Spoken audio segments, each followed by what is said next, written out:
கேட்குறேன். Okay sir. ஓ சரி வாங்க, வெல்கம். இந்த கிளாஸ் நம்ம பார்க்கலாம். இது ஒரு மார்க் டெஸ்ட் தமிழ் நீட்டுக்கு ஐ திங்க் ஃபஸ்ட் டைம் பண்ணுறோம், செகண்ட் டைம் என்னமோ பண்ணுறோம். இங்கிலீஷ்க்கு நிறைய பண்ணோம், அது தமிழுக்கு நான் ட்ரை பண்ணி பார்க்கலாம் அப்படின்னு. இன்னைக்கு கூட இங்கிலீஷ்க்கு நம்ம ஜோதின்னு ஒரு மேடம் எடுக்கிறாங்க 7:30, பட் நம்ம தமிழ் ட்ரை பண்ணி பார்க்கலான்னு சொல்லியிருக்கேன். பார்க்கலாம். So Tamil NEET mark test dated January 2. முதல் கேள்வி. முதல்ல 10 கொஸ்டின்ஸ். முதல்ல வந்து இது பயாலஜி, அதுக்கப்புறம் ஃபிசிக்ஸ் ஒரு 5 கொஸ்டின்ஸ், அதுக்கப்புறம் கெமிஸ்ட்ரி ஒரு 5 கொஸ்டின்ஸ். அப்படி இருக்குது. பைலாக்ளோபோசாவில் உள்ள ஆஸ்பிரேடியம் என்பது அப்படின்னு ஒரு 4 ஆப்ஷன் கொடுத்துருக்காங்க. அது பாருங்கள், எந்தெந்த வருஷம் வந்திருக்கு பாருங்கள். 1994, 2000, 2000 நீட்டில் அந்த அது பனாரஸ் இந்து யூனிவர்சிட்டியோடைய என்ட்ரன்ஸ் நீட் மெடிக்கல் என்ட்ரன்ஸ் எக்ஸாமில் வந்திருக்கு. அந்தந்த வருஷத்தில் வெப்ப உணர்வி, பெரிடிமா, வேதி உணர்வி, தொடு உணர்வி அப்படின்னு கொடுத்துருக்காங்க. எது ஆன்சர் கரெக்டுன்னு பார்க்கணும். பைலாக்ளோபோசாவில் உள்ள ஆஸ்பிரேடியம் என்பது படித்த மாதிரி இருக்கா? தெரியுதா? ஸ்க்ரீன் தெரியுதா எல்லாருக்கும்? Yes sir. படித்த மாதிரி இல்லையா? இந்த பைலாக்ளோபோசா அப்படிங்கிறத படித்த மாதிரி இருக்கா? ஆஸ்பிரேடியம். சரி, அந்த இதனுடைய ஆன்சர் வந்து இ, வேதி உணர்வி என்பது தான் ஆன்சர். பரவாயில்ல, முதல் கொஸ்டின் அப்படி இருந்தால் பரவாயில்ல. அடுத்த கேள்வி பார்க்கலாம். எனக்கா தெரியாது, இந்த உங்களுக்கு தெரியும், எனக்கு ஃபுல் டீட்டெயில்ஸ் தெரியாது. I am just copy cut and paste பண்ணி தான் கொண்டு வந்திருக்கேன். கீழ்கண்ட கூற்றுகளில் சரியானது எது? எல்லா முதுகு நாணுடையவைகளும் முதுகெலும்பிகளே. எல்லா முதுகெலும்பிகளும் முதுகு நாணுடையவைகளே. முதுகு நாணற்றவைகளில் குழல் வடிவ நரம்பு வடம் உண்டு. முதுகு நாணற்றவைகளில் முதுகெலும்பு தொடர் உண்டு. முதுகு எலும்பும் முதுகு நான் அப்படின்னா என்னன்னு தெரியுதா? வித்தியாசம் தெரியுமா உங்களுக்கு? ஹலோ, முதுகு நானுடையவை அப்படின்னு ஒன்று சொல்றாங்க. அப்படின்னு என்ன அர்த்தம் சார்? முதுகு நான்னா முதுகு உடையவை சார். முதுகு நானற்றவைனா முதுகு நான்ட்டு அது ஒன்று தனியா இருக்கு சார், அது வேற. இது முதுகு எலும்பு ஒன்று இருக்கு, அது கொடுத்துருக்காங்க. இப்போ கீழ்கண்ட கூற்றுகள் சரியானது எது?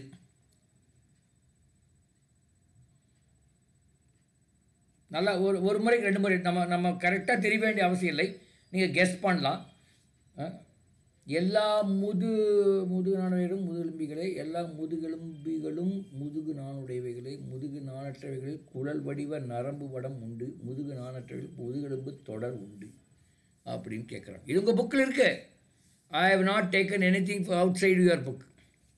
ஆனால் நீங்கள் படிச்சிருக்க மாட்டீங்களோன்னு எனக்கு தெரியாது. ஸோ இதனுடைய ஆன்சர் வந்து எல்லா ஆப்ஷன் பி, அதாவது எல்லா முதுகெலும்பிகளும் முதுகு நாணுடையவைகளே. அதுதான் ஆப்ஷன், அதுதான் ஆன்சர். சரியா? ஓகே, அடுத்த கேள்வி பார்க்கலாம். 2 கேள்வி இப்போ நம்ம ரெண்டுமே நம்மளால் ஆன்சர் பண்ண முடியல டுகெதர். அடுத்த 3வது கேள்வி. தவறான கூற்றை கண்டறியவும். இது நீட் 2015 வந்திருக்கு. இரைப்பையின் கோலை கீழ் படலத்தில் உள்ள புறநரின் சுரப்பி பெப்சினோஜனை சுரக்கின்றது. குடலின் கோழை படலத்தில் உள்ள கோப்பை செல்கள் கோழையை சுரக்கின்றது.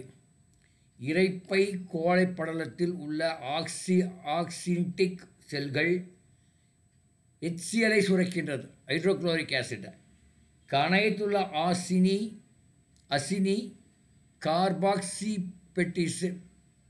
பெட்டிடேஸை சுரக்கின்றது. இதெல்லாம் படிச்சிருப்பீங்கன்னு நினைக்கிறேன் இல்லையா? இந்த ஏரியாவில் படிச்சிருக்கீங்களா? 11th படித்த மாதிரியே தெரிய மாட்டேங்குது.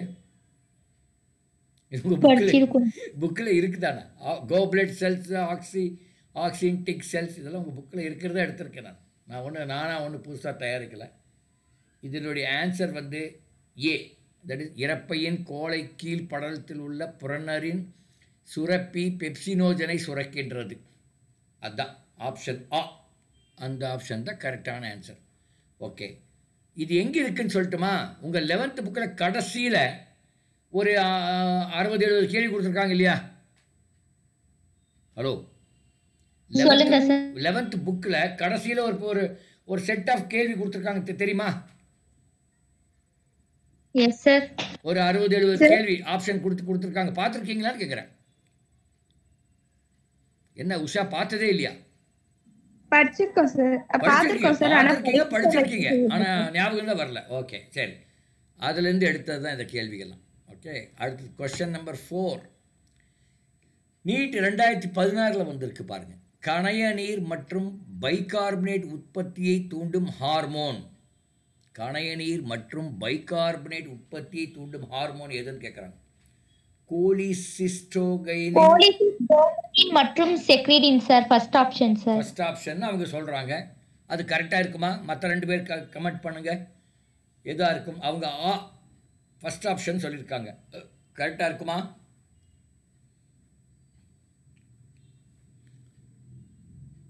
First option is correct answer. 4வது கேள்விக்கு த ஆன்சர். ஏது ஆன்சர்? கோலிசிஸ்டோகைனின் மற்றும் செக்ரிடின் என்ற ஹார்மோனை பற்றி தூண்டும் ஹார்மோன் வந்து இந்த ஹார்மோன் இது வந்து கணைய நீர் அண்ட் பைகார்பனேட் உற்பத்தியை தூண்டுகிறது. Okay, very good. இப்போ 4ல் ஒரு கேள்வி நம்ம ஆன்சர் பண்ணிட்டோம். Question number 5. லிபர்கூன் மடிப்பில் உள்ள எச்செல்கள் பாக்டீரியா எதிர்ப்பு லைசோசமை சுரக்கின்றது. லிபர்கூன் மடிப்பில் உள்ள எந்த செல்கள் பாக்டீரியா எதிர்ப்பு லைசோசமை சுரக்கின்றது? நீட் 2017 வந்திருக்கு.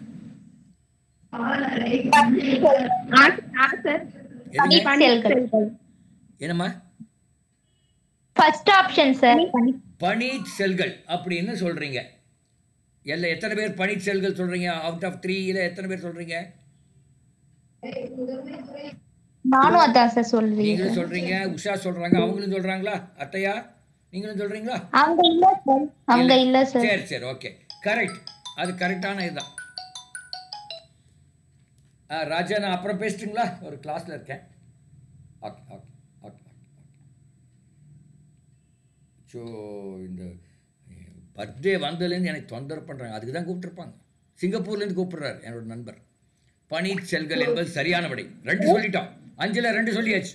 Great great going. Sir, mark test வைக்கும்போது ஃபர்ஸ்டே சொல்லிருக்கேன் சார். நாங்க இன்னும் கொஞ்சம் ப்ரிப்பேர் பண்ணிக்கிறோம் சார். பரவாயில்ல பரவாயில்ல. நீங்கள் இப்போ எல்லா நாளும் ப்ரிப்பேர்டாக தான் இருக்கணும், சரியா? பரவாயில்லம்மா, தப்பாக வருத்தப்படாதீங்க. இப்போ தப்பாக நம்ம தெரிஞ்சுக்கலாம், சரியா? ஹலோ, நீங்கள் கவலையில் படக்கூடாது. கவலை என்பதே இருக்கக்கூடாது. நம்ம வந்து ப்ரிப்பேர் ஆகிறதுக்கு இது ஒரு ஸ்டெப்பு, ஒரு ஸ்டெப் மேலே போகிறோம். ஐயோ எனக்கு தெரியலையான்னு வருத்தப்படாதீங்க. Okay okay sir. புகை பிடிப்பதால் தோன்றும் நாள்பட்ட சுவாச கோளாறு எது? எம்பைசீமா, ஆஸ்துமா, சுவாச அமில நோய், சுவாச கார நோய் அப்படின்னு 4 கொடுத்துருக்காங்க. எம்பைசீமா சார். எம்பைசீமான்னு ஒரு குழந்தை சொல்லுது. அது கரெக்டா? கரெக்ட் தான் sir. Correct, that is the right answer. Emphysema. 6ல் 3 சொல்லியாச்சு. Very good, good going. அடுத்தது கொஸ்டின் நம்பர் 7. காற்று நிரப்பப்பட்ட காற்று நுண்ணுரைகளால் ஆன நுரையீரல்கள் உயர்ந்தபட்ச வெளிச்சுவாசத்துக்கு பிறகும் சேதமடையாதது எப்படி? காற்று நிரப்பப்பட்ட காற்று நுண்ணுரைகளால் ஆன நுரையீரல்கள் உயர்ந்தபட்ச வெளிச்சுவாசத்துக்கு பிறகும் சேதமடையாதது எப்படி? உயர்ந்தபட்சம் என்னன்னு தெரியல. பெருமூச்சா? உயர்ந்தபட்சம்னா அதிகபட்சம் சார். அதிகபட்சம். அது அதிகபட்சம் பெருமூச்சா தான் இருக்கும்னு நினைக்கிறேன். ஓகே, சரி. எஞ்சிய கொள்ளளவு சார். எதுமா? எது ஆன்சர்? எஞ்சிய கொள்ளளவா? எஞ்சிய கொள்ளளவு. எஞ்சிய கொள்ளளவுன்னு அந்த குழந்தை சொல்லுது. கரெக்டாமா உஷா? ஒருத்தர் வந்து எஞ்சிய கொள்ளளவுன்னு சொல்கிறீங்க, இன்னொருத்தர் பற்றி அவங்களோட ஒப்பீனியன் கேட்குறேன் நான். Yes sir. எஞ்சிய கொள்ளளவு தானா? நீங்களும் அதே சொல்கிறீங்க. சரியான விடை 7E வந்து சரியான விடை. Very good, good going. Question number 8. நகரும் இலை கோட்பாடு இதன் மூலம் விளக்கப்பட்டுள்ளது. எதன் மூலம் பார்த்தீங்கன்னா, தசை இலைகள் ஒன்றின் மேல் ஒன்று நகரும் போது ஆக்டின் இலைகள், நீங்களே படிங்க, நான் வந்துடுறேன் ஒரே நிமிஷத்தில். அது இன்னொரு இதை ஆன் பண்ணிட்டு வந்தேன். தசை இலைகள் ஒன்றின் மேல் ஒன்று நகரும் போது ஆக்டின் இலைகள் சுருங்குகிறது, ஆனால் மயோசின் இலைகள் சுருங்குவதில்லை. ஆக்டின் மற்றும் மயோசின் இலைகள் சுருங்கி ஒன்றின் மேல் ஒன்று நகர்கிறது. ஆக்டின் மற்றும் மயோசின் இலைகள் சுருங்குவதில்லை, ஆனால் ஒன்றின் மீது ஒன்று நகர்கிறது. தசை இலைகள் ஒன்றின் மீது ஒன்று நகரும் போது மயோசின் இலைகள் சுருங்குகிறது, ஆனால் ஆக்டின் இலைகள் சுருங்குவதில்லை. ஓகே, தசை இலைகள் ஒன்றின் போது. அப்போ 8, கொஸ்டின் நம்பர் 8 எந்த ஆன்சர் சரியா இருக்கும்னு நினைக்கிறீங்க?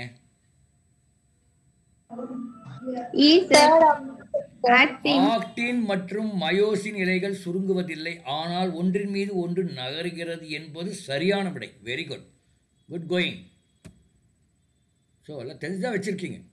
வயதானவர்களில் வளர்ச்சி ஹார்மோன் மிகை சுரப்பு மேலும் உடல் உயரத்தை அதிகரிப்பது இல்லை. ஏனெனில் வயதானவர்களில் வளர்ச்சி ஹார்மோன் மிகுந்த நிறைய சுரந்தாலும் உயரத்தை அதிகரிப்பதில்லை. ஏன்? 4 ஆப்ஷன் கொடுத்துருக்காங்க, நீங்களே படிச்சுங்க.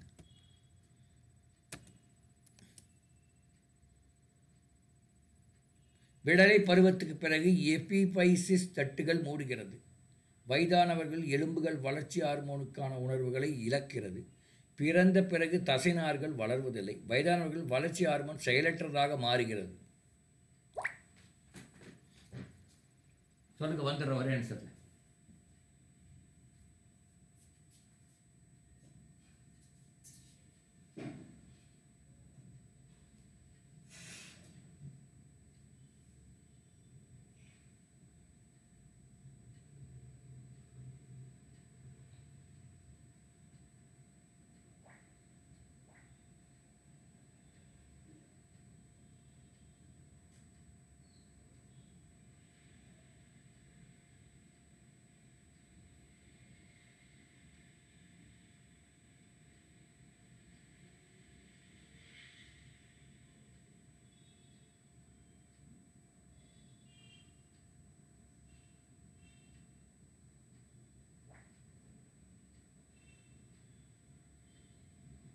Jodi, you carry on, huh?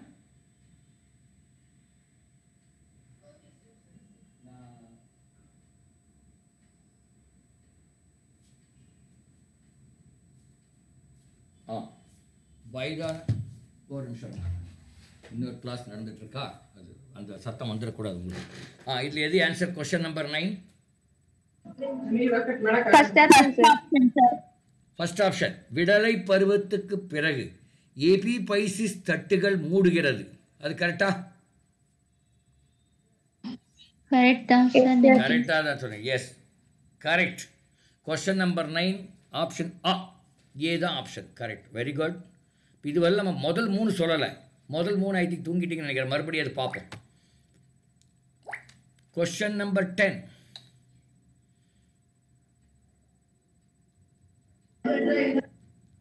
படிங்க பார்க்கல, நீங்களே யாரோ ஒருத்தர்.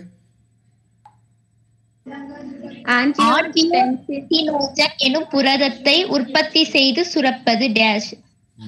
ஐக்சோடோ கிளாமருலார் செல்கள், மைக்குலா டென்சா செல்கள், இரத்த குழாய்களின் எண்டோதீலிய செல்கள், கல்லீரல் செல்கள். ஆன்சர் வந்து கல்லீரல் செல்கள். கல்லீரல் செல்கள் தான் கரெக்ட் ஆன்சரா? Yes sir. செக் பண்ணிடலாமா? என்ன கொஸ்டின் இது? Question number 10. கல்லீரல் செல்கள் என்பது சரியான விடை. Very good, good going. Question number 11. இரத்தத்தில் உள்ள ஈமோக்ளோபின் டேஷுடன் கார்பாக்சி ஈமோக்ளோபினை உருவாக்குகிறது. டேஷுடன் சேர்ந்து கார்பாக்சி ஈமோக்ளோபினை உருவாக்குகிறது. Carbon di oxide, carbon tetrachloride, carbon monoxide, carbonic அமிலம்.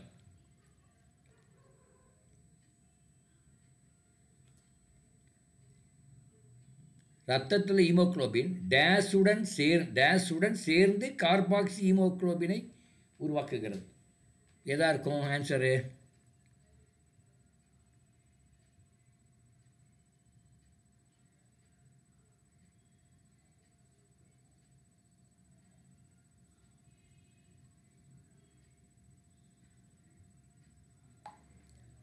ஆன்சர் பார்த்துடலாமா, இல்லை கெஸ் பண்ணுறீங்களா? கெஸ் பண்ணுங்க. கேட்குதா? நான் பேசுறது கேட்குதா? எஸ் சார், கேக்குது சார். ஸோ ஆன்சர் வந்து இ, கார்பன் மோனாக்சைடு என்பது சரியான விடை. சரியா? ஓகே. அடுத்து கொஸ்டின் நம்பர் 12. நெருக்கடி மிக்க பெருநகரங்களில் உருவாகும் ஒளிவேதி பனிப்புகையானது முதன்மையாக டேஸை கொண்டுள்ளது. நெருக்கடி மிக்க பெருநகரங்களில் உருவாகும் ஒளிவேதி பனிப்புகையானது முதன்மையாக டேஸை கொண்டுள்ளது. ஓசோன், SO2 மற்றும் ஹைட்ரோ கார்பன்கள். ஓசோன் PAN மற்றும் NO2, PAN புகை மற்றும் SO2, ஹைட்ரோ கார்பன்கள், SO2 மற்றும் CO2.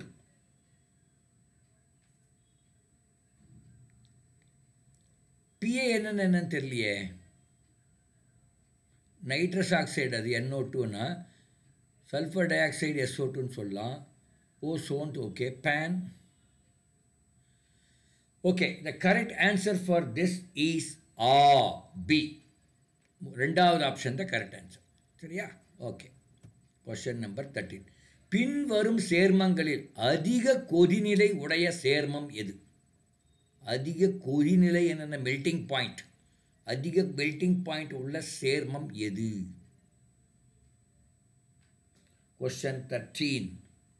N-butyl chloride, isobutyl chloride, T-butyl chloride, N-propyl chloride. எது கரெக்டாக இருக்கும்?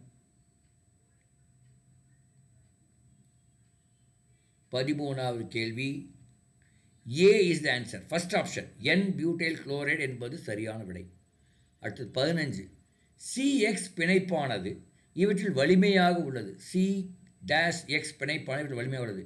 குளோரோமீத்தேன், அயோடோமீத்தேன், புரோமோமீத்தேன், புளூரோமீத்தேன். எதில் அந்த CX இணைப்பானது வலிமையாக இருக்கு அப்படின்னு கேட்குறாங்க. ஸோ ஆன்சர் வந்து இ, அதாவது நான் 4th ஆப்ஷன் புளோரோமீத்தேன். சரிங்களா? அடுத்த கேள்வி. Question number 15. இது நம்ம கெமிஸ்ட்ரி படிச்சுட்டு இருக்கோம். C2F4C12 இன் பெயர் என்ன? C2F4C12 இன் பெயர் என்ன?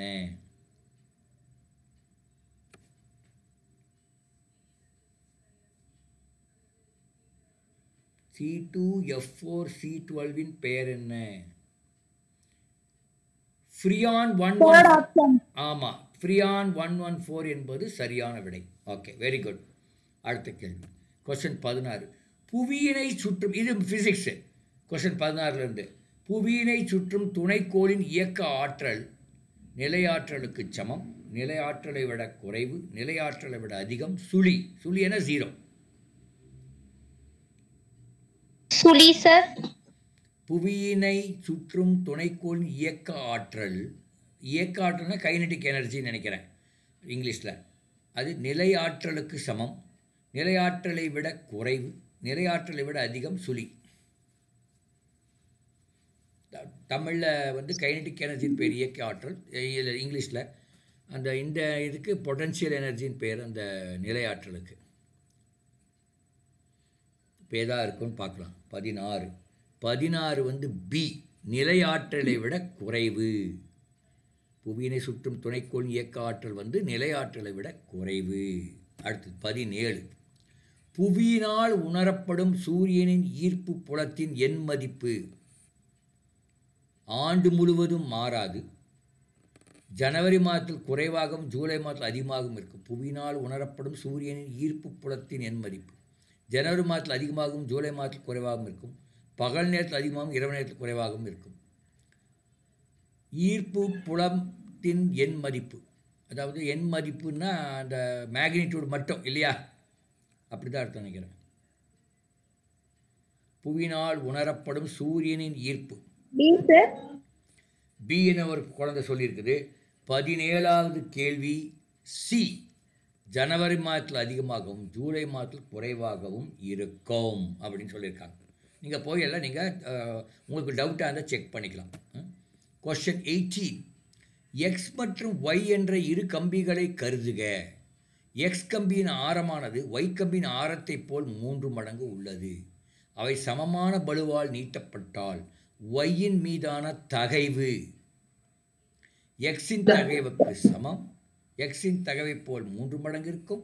Xயின் தகைவை போல் 9 மடங்கு இருக்கும். Xயின் தகைவில் பாதி. Xயின் தகைவை போல் 9 மடங்கு இருக்கும். கரெக்ட். 18 வந்து see the answer. Very good, வாழ்த்துக்கள். அடுத்தது 19.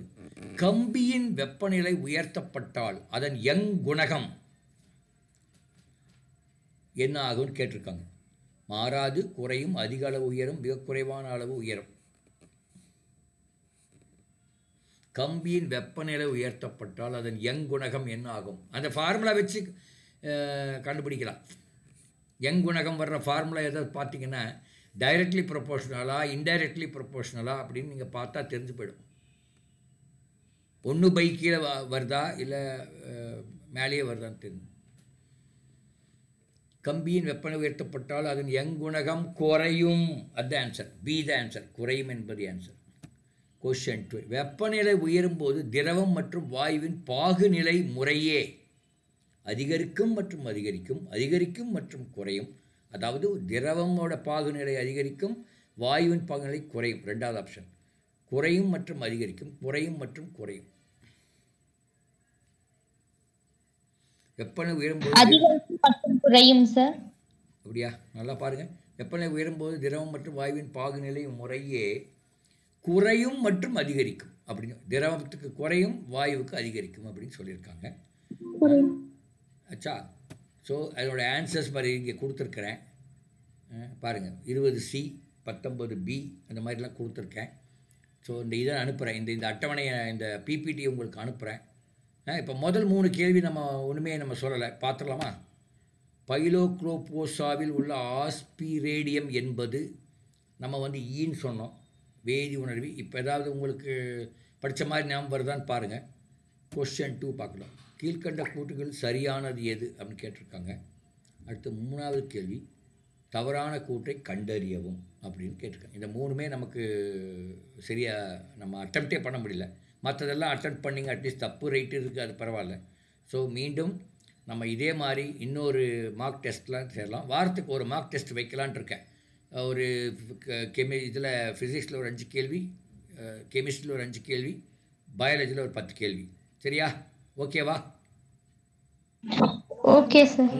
உங்களுக்கு ஒரு ஐடியா கிடைக்கும், எங்கே நம்ம ஸ்ட்ராங்காக இருக்கோம், எங்கே வீக்காக இருக்கோம் அப்படிங்கிற ஒரு இந்த கேப் அனாலிசிஸ்ன்னு சொல்லுவேன் இல்லையா? அது கேப் அனாலிசிஸ் நீங்கள் பண்ணுறதுக்கு ஒரு வாய்ப்பு இருக்குது. இப்போ பார்த்தீங்கன்னா அந்த முதல் 3 இடங்களில் அது அந்த ஏரியாவில் நம்ம கொஞ்சம் வீக்காக இருக்கும். நடுவால் இருக்கிற மற்ற கேள்வியில் ஒரு கரெக்டாக பண்ணோம். அப்புறம் கடைசி கேள்வியெல்லாம் பண்ணோம், பட் அது தப்பாக போயிடுச்சு, கொஞ்சம் கொஞ்சம் தெரியுது. அப்படிங்கிற ஒரு இடத்துக்கு நீங்கள் வருவீங்க. கரெக்டாக? அப்படி தானே உஷா? அப்போ உங்களுக்கு எங்கே வீக்காக இருக்கீங்கன்னா அதை படிச்சிங்கன்னா அப்புறம் அது ஸ்ட்ராங் ஆகிடுவீங்க. அது உங்களுக்கு தெரிஞ்சிடும். That is how you should fill the gap. அந்த ஓட்டைகளை அடைக்க வேண்டும். எங்கேயோ ஓட்டை இருக்குது உங்கள் நாலேஜில், அதெல்லாம் அடைச்சிங்கன்னா அப்போ அது அழகாகிடும். அந்த குடுவையோ வாட் எவர் இட் இஸ், அந்த நாலேஜ் நீங்கள் அழகாகிடுவீங்க. அப்புறம் வந்து உங்களுக்கு ஈஸியாக நீங்கள் பாஸ் பண்ணிடுவீங்க. ஸோ இதுதான் இன்றைக்கி ஒரு கிளாஸு. நான் இதை அனுப்புகிறேன். Okay, all the best. Thank you. Thank you, sir.